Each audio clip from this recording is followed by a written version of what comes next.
Good morning. Welcome to Shahid Pramod B.Ed College YouTube online class. Your course is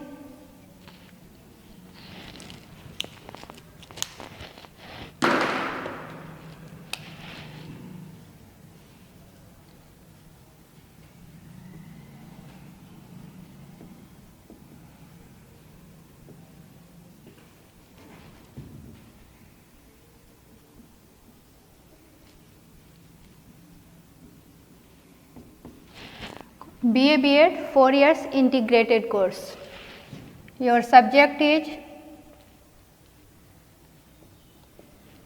history and today topic is Satavahana वंश.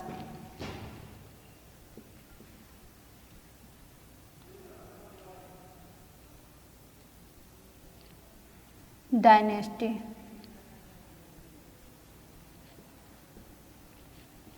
Satavahana dynasty. इससे पहले हम लोगों ने मौर्य वंश के विषय में पढ़ा. मौर्य वंश के बाद हम लोग जो पढ़े मौर्योत्तरकालीन वंश के बारे में हम लोगों ने पढ़ा, जिसमें हम लोगों ने शुंग वंश के बारे में पढ़ा. शुंग वंश जिसने अंतिम मौर्य शासक बृहद्रथ की हत्या करके पुष्यमित्र शुंग ने शुंग वंश की स्थापना की.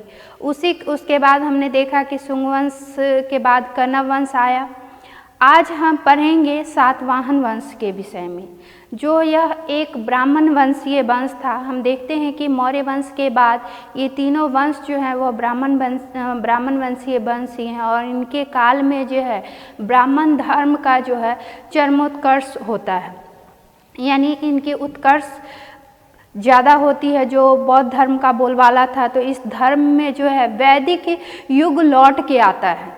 यानी यह जो साम्राज्य है इसमें वैदिक युग की जो अश्वमेध यज्ञ हुआ, राजस्व यज्ञ हुआ, इन सब यज्ञों को देखने का हमें मौका मिलता है. जैसे शुंग वंश के शासक पुष्यमित्र शुंग ने 2 अश्वमेध यज्ञ किया था, उसी तरह सातवाहन वंश में भी आप देखेंगे कि सातकर्णिक प्रथम जो है वह 18 यज्ञ करते हैं, लेकिन उसमें 3 जो है बहुत ही महत्वपूर्ण है, जैसे कि 2 अश्वमेध यज्ञ और 1 राजस्व यज्ञ. तो सबसे पहले हम देखते हैं कि ईसा पूर्व प्रथम सदी में विंध्य पर्वत के दक्षिण में 2 शक्तियों का उदय होता है. क्या होता है? ईसा पूर्व प्रथम सदी में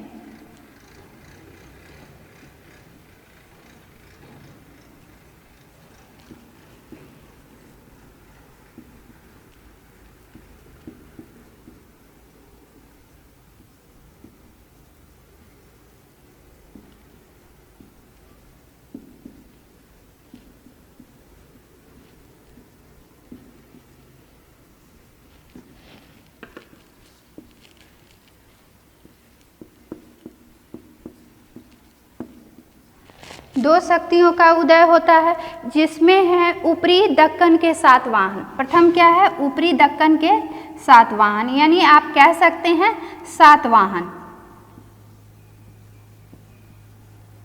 और दूसरे हैं कलिंग के जो हैं चेदी वंश.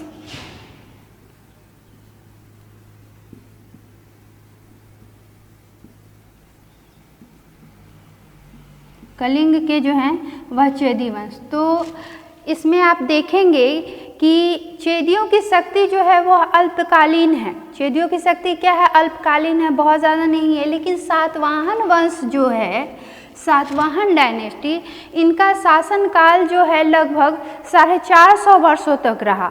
बहुत सारे जो पुराण वगैरह हैं उनमें इनके शासनकाल की अवधि जो है अलग अलग है, लेकिन अभी सिर्फ हम यहाँ पे बात करते हैं दोनों के डिफरेंसेस में कि इनकी जो शासन शक्ति थी और साम्राज्य का जो विस्तार था बहुत दक्षिण के क्षेत्रों में ही था और इनका शासनकाल जो है बहुत लंबा रहा. इनका ड्यूरेशन जो रहा वह बहुत लंबा रहा और इस ड्यूरेशन के बीच में हम देखते हैं कि इनके शासनकाल में अंधकार युग भी आता है, डार्क एज भी आता है, जिसमें कुछ शासकों की जो शासनकाल की अवधि है उस विषय में हमें बहुत सारी जानकारियाँ नहीं मिलती हैं।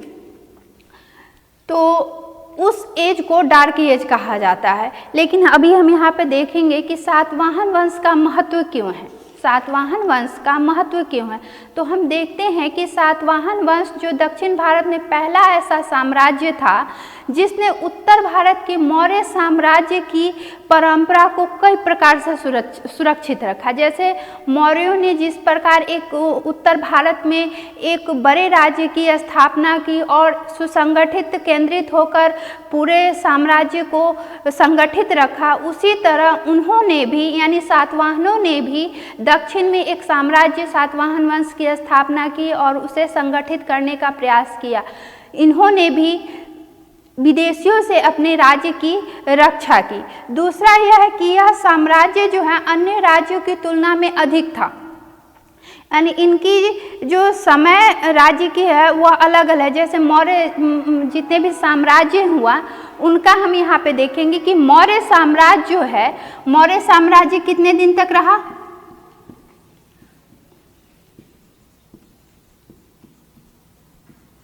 मौर्य साम्राज्य 137 वर्ष तक। मौर्य साम्राज्य के बाद आता है शुंग वंश,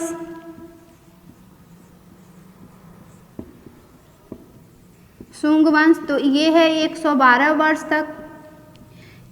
उसके बाद आता है कण्व वंश, कण्व वंश, इनका जो है यह 45 वर्ष तक है, यानी कण्व वंश ने 45 वर्ष तक शासन किया। और सातवाहन जो आते हैं, सातवाहन,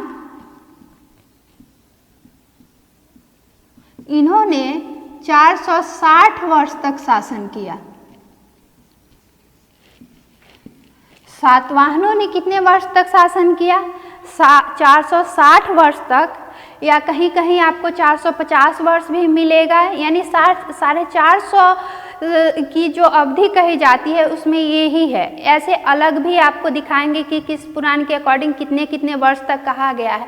लेकिन महत्व के बारे में ये 7 प्रकार के जो महत्व है कि सातवाहनों का ये किस प्रकार से लगे, तो उसमें दिखाया कि ये सबसे बड़ा साम्राज्य राज्य करने वाला वंश था, जिसमें डिफरेंसेज है कि मौर्य साम्राज्य 137 वर्ष, शुंग वंश जो है 112 वर्ष तक शासन किया और कण्व वंश जो है 45 वर्ष तक शासन किया और सातवाहन जो है वह 460। आप देखेंगे कि शुंग, कण्व और सातवाहन तीनों ब्राह्मण डायनेस्टी है और तीनों में सबसे लंबा शासन किसने किया, सातवाहनों ने किया।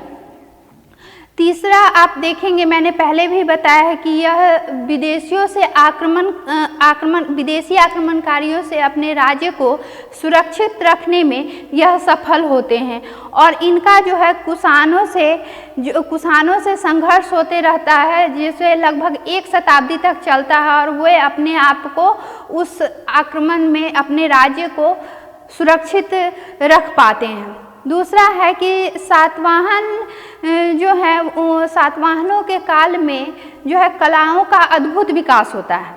यानी सातवाहन काल क्यों महत्वपूर्ण है, तो भाई सातवाहन काल में क्या है कि कलाओं का जो है वह अद्भुत विकास होता है उनके काल में।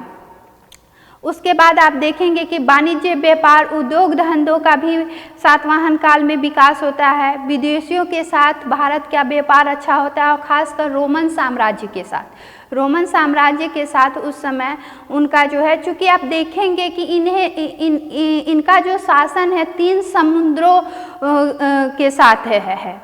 इनकी सीमाएं जो हैं 3 समुद्रों को इनको 3 कहा जाता है, त्रिसमुद्रीय प्रतिवाहन कहा जाता है। यानी इनकी सीमा जो है 3 समुद्रों को जोड़ती है, अरब सागर, बंगाल की खाड़ी और हिंद महासागर। और बाणभट्ट ने भी इन्हें जो है त्रिसमुद्राधिपति कहा है। तो त्रिसमुद्राधिपति जो है सातवाहनों को कहा जाता है, लेकिन ये त्रिसमुद्राधिपति सातवाहन जो थे वह गौतमीपुत्र सातकर्णिक को कहा जाता है। जब हम गौतमीपुत्र सातकर्णिक की चर्चा करेंगे उस समय इन बातों को हम देखेंगे। उसके बाद आप देखेंगे कि सातवाहन डायनेस्टी में आप एक चीज़ देखेंगे, जैसे कलिंग में मौर्य वंश में आप देखते हैं प्राकृत भाषा का, शुंग वंश और कन्नड़ वंश में संस्कृत भाषा का बोलबाला था। चूँकि यह ब्राह्मण डायनेस्टी है तो संस्कृत भाषा को आगे प्रमोट करते हैं, लेकिन सातवाहन जो हैं वह संस्कृत को नहीं, प्राकृत भाषा को, सातवाहन क्या करते हैं, प्राकृत भाषा को राजभाषा बनाते हैं। क्या बनाते हैं, प्राकृत भाषा को ये राजभाषा बनाते हैं। और इनकी लिपि जो थी वह ब्राह्मी थी। लिपि क्या थी, ब्राह्मी थी। यानी आपने देखा कि यह ब्राह्मण होते हुए भी प्राकृत भाषा को अपनी राजभाषा बनाते हैं और महलों में भी राजभाषा ही बोली जाती है। उसके बाद आप देखेंगे कि समुद्री व्यापार और विदेशों में भारतीय संस्कृति के प्रचार प्रसार का भी ये प्रोत्साहन देते हैं। और भारतीय संस्कृति का प्रचार प्रसार जो है वह जावा,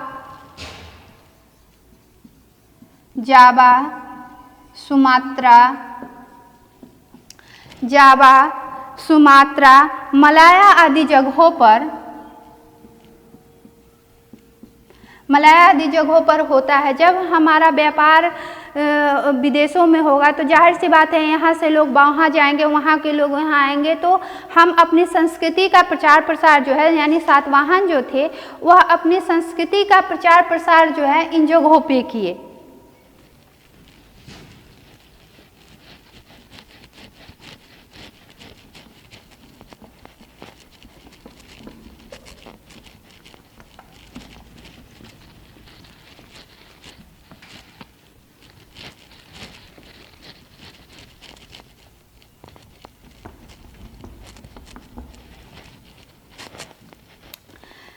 उसके बाद हम देखते हैं कि सातवाहनों के जानने के साधन क्या है। यानी हम जब भी किसी वंश के बारे में जानते हैं तो उसके जानने के साधन होते हैं, सोर्सेज होते हैं। तो वो सोर्सेज, स्रोत कौन कौन से थे? तो स्रोत आप देखेंगे कि स्रोत जो है वह 3 प्रकार के होते हैं। स्रोत कितने होते हैं? 3 प्रकार के होते हैं। पुरातात्विक होते हैं, साहित्यिक होते हैं और विदेशी अकाउंट्स होते हैं। विदेशी यात्रियों के जो विवरण होते हैं उनसे हमें जानकारी मिलती है। तो यहाँ पे भी 2 स्रोत हैं। यहाँ पे भी क्या है? 2 स्रोत हैं। तो पहले हम देखते हैं पुरातात्विक स्रोत यानी आर्कियोलॉजिकल स्रोत।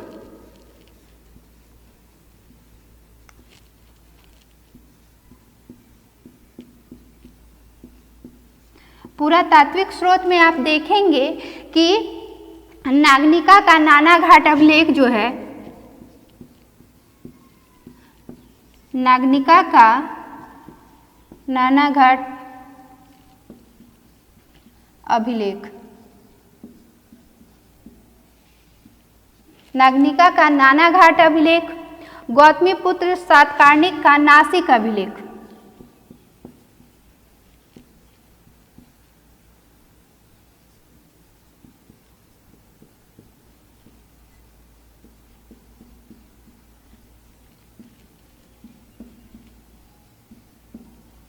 नासिक अभिलेख। उसके बाद हम आते हैं गौतमीपुत्र बलश्री का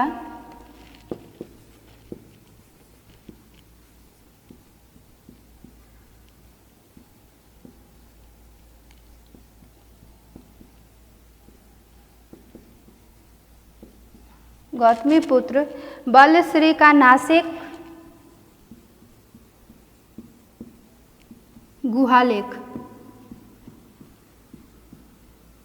गुहालेख से आप समझते हैं कि पहाड़ को काटकर जो बनाए जाते थे उसे गुहा विहार कहा जाता था। उसमें जो उत्कीर्ण होते थे लिपि उसे लेख कहा जाता था। उसके बाद आते हैं वाशिष्ठी पुत्र पुलमावी का नासिक गुहालेख।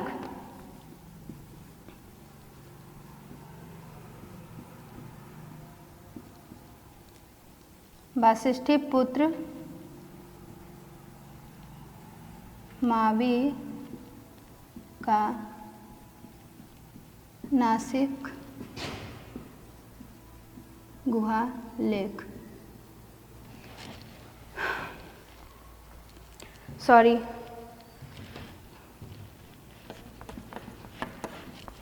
वासिष्ठी पुत्र पुलमावी का कार्ले गुहलेख।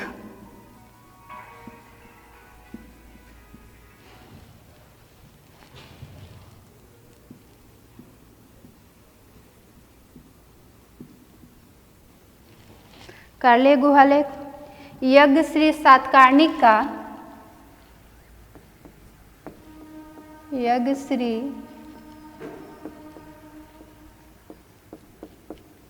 का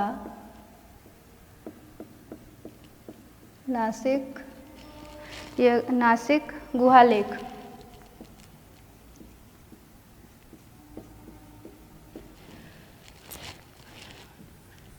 खारवेल का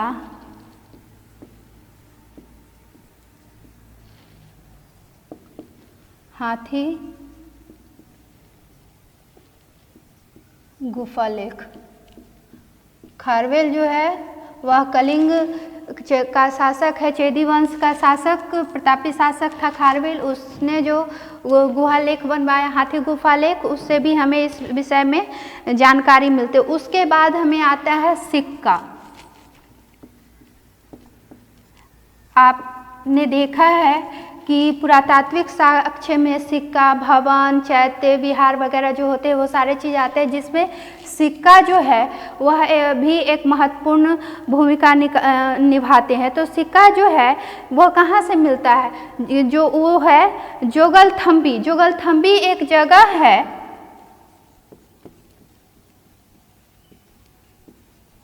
जोगलथम्बी से हमें जो है सिक्का का भांड मिलता है, मुद्रा भांड मिलता है। मुद्रा भांड से मतलब है कि सिक्कों बहुत सारे सिक्के वहाँ पर मिलते हैं, इसलिए उसे मुद्रा भांड का है। जोगलथम्बी जो है वह नासिक महाराष्ट्र के पास है और वहाँ का जो शासक था वह नहपान था। और इस मुद्रा भांड से जो है वो हमें मिनांडर के भी कुछ सिक्के मिले हैं, जिस पर जो है सातकर्णिक का फिर से मुद्रण किया गया है, सातकर्णिक का। तो इससे यह हमें पता चलता है कि पहले जो था वो वहाँ पे विदेशियों का शासन था और उसके बाद जो है सातवाहनों के वहाँ पे शासन हो जाता है। और जो सिक्के प्राप्त होते हैं उस सिक्के पर जलपोत के चिन्ह भी उत्कीर्ण मिलते हैं, यानी सातवाहनों के जो कुछ सिक्के हमें मिले हैं उस पर जलपोत का चिन्ह किया गया है, जिससे यह जानकारी मिलता है कि समुद्र पर भी उनका आधिपत्य था, यानी समुद्री व्यापार पर, इन सारी चीज़ों पर। जब आप देख ही रहे हैं कि उन्हें 3 समुद्रों से जोड़ा गया है, तो ये उनका पुरातात्विक साक्ष्य में आ गया। नागनिका का नाना घाट अभिलेख, नागनिका नाना घाट अभिलेख से हम लोगों को एक जानकारी अभी मिलती है कि ब्राह्मणों को जो भूमि दान देने की प्रथा होती है, ब्राह्मणों की भूमि दान देने की प्रथा जो होती है वह सातवाहन वंश से ही स्टार्ट होती है। और नागनिका जो थी वह सातकर्णिक प्रथम की पत्नी है, इसे रानी अभिलेख भी कहा जाता है नागनिका। और इन्होंने जिक्र किया है कि इनके पति सातकर्णिक ने जो है वह बहुत सारे हजारों गाय, हजारों घोड़े, अनेक हाथियाँ, हजारों गांव, हजारों कार्षपन। कार्षपन जो है वह चांदी तांबे के सिक्के जो होते थे, चांदी के सिक्के, उन्हें कहा जाता था। तो दान में देने का इन्होंने जिक्र किया है और यहीं से प्रथम साक्ष्य जो है भूमि दान का मिलता है। और यह भूमि दान ही जो है आगे चल कर के जो है सामंती व्यवस्था का जड़ मजबूत करता है, जो बाद के समय में हम देखेंगे। सामंती व्यवस्था जो आती है, यानी दान में उन्हें जो घोड़े हाथी दिए जाते थे, उसके अलावा उन्हें एक गांव दान में दे दिया गया कि भाई उस गांव की जितनी भी भूमि है उसे आप उसका लगान वगैरह जो भी है वो आप लीजिए। फिर उसी तरह से यज्ञ होते थे, फिर उनको दूसरी गांव दान में दे दिया जाता था। इस तरीके से जो है उनके पास वह एक क्षेत्र के वह आधिपत्य उनको मिल जाता था। और बाद में जो राजा के अंडर राजा जो सामंती व्यवस्था आती है वह उसकी शुरुआत जो है यही सातवाहन वंश से ही होती है। उसके बाद हम आते हैं साहित्यिक स्रोत पे। तो साहित्यिक स्रोत भी जो है वह बहुत महत्वपूर्ण है। साहित्यिक स्रोत जो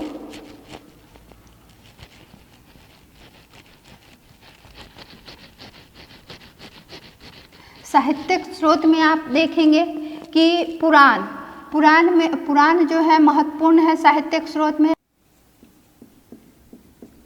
वायु पुराण,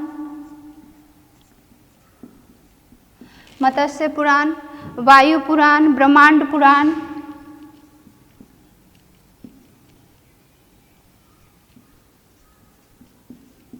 विष्णु पुराण,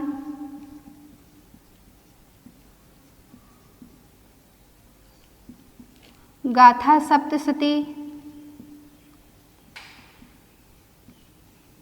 गाथा सप्तशती जो है वह सातवाहन के ही एक शासक थे, सातवाहन वंश के हाल उनकी कृति है। और वह जो है प्राकृत भाषा में इन्होंने लिखी थी। किस भाषा में लिखी थी? प्राकृत भाषा में लिखी थी गाथा सप्तशती। उसके बाद आप देखते हैं बृहत कथा। बृहत कथा जो गुणाढ़े की रचना है। किसकी रचना है? गुणाढ़े की रचना है। और गुणाढ़े जो थे वह हाल के ही दरबार में रहते थे।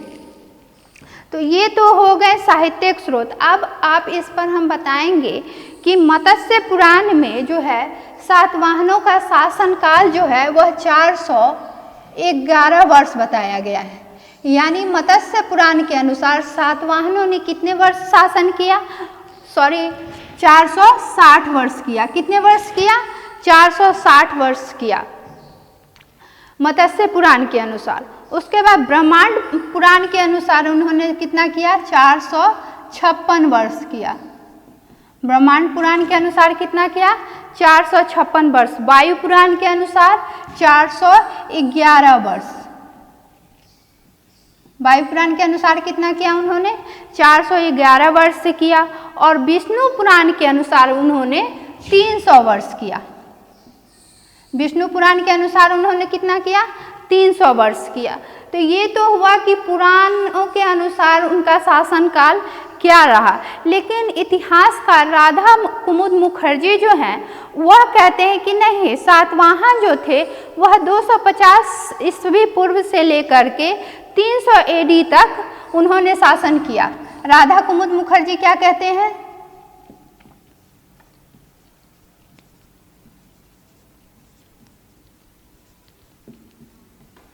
यानी 250 BC to 300 AD, यानी 250 BC से 300 ईस्वी तक सातवाहनों का शासनकाल था। यह है इतिहासकार राधा कुमुद मुखर्जी का कहना। और इसका समर्थन जो है DC सरकार ने भी किया है। DC सरकार भी कहते हैं कि हाँ भाई, इसका शासनकाल जो है 250 से BC से 300 AD तक था। उसके बाद स्मिथ, इतिहासकार स्मिथ और गोपालचारी जो हैं वो कहते हैं कि नहीं, 235 से 235 से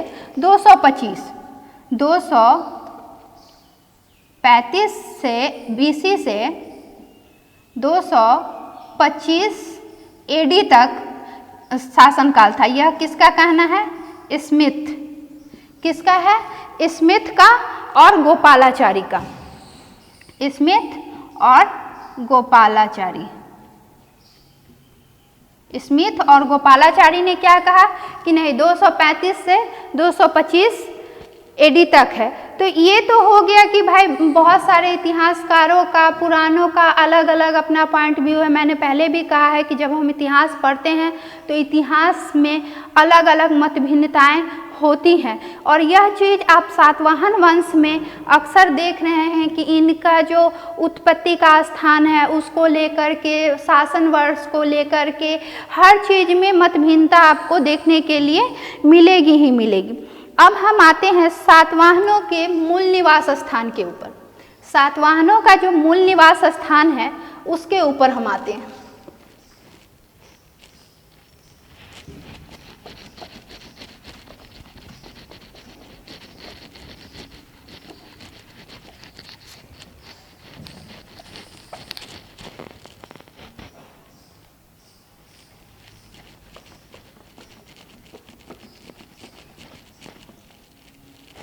बंद कीजिए।